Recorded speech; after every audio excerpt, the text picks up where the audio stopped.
નમસ્કાર દર્શક મિત્રો, હું છું રૂપલ લુણીચિયા. સંપૂર્ણ ન્યૂઝમાં આપનું સ્વાગત છે. થરાદ પાસેથી પસાર થતી નર્મદાની મુખ્ય કેનાલમાં વાવ હાઈવે એક યુવક કેનાલમાં પડ્યો હતો. થરાદના જીવદયા પ્રેમીઓએ જીવના જોખમે યુવકને કેનાલની બહાર નીકાળી પરિવારજનોને સોંપવામાં આવ્યો હતો.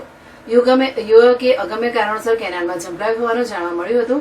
બનાસકાંઠા જિલ્લાના સરહદી વિસ્તાર થરાદમાંથી પસાર થતી નર્મદાની મુખ્ય કેનાલ લોકોની જીવાદોરી સમાન છે. ત્યારે લોકો કેનાલમાં પડી મોતને વાલું કરતા હોય છે.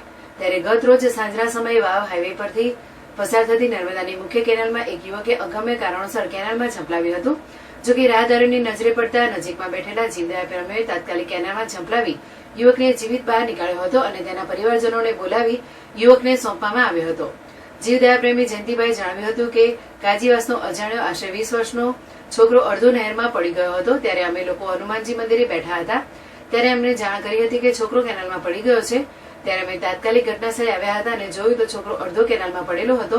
અમારી સાથેના જીવદયા પ્રેમીઓએ યુવકને બહાર કાઢ્યો હતો અને કાજીવાસના એના પરિવારજનોને બોલાવી તેના વાલી વારસોને સોંપવામાં આવ્યો હતો.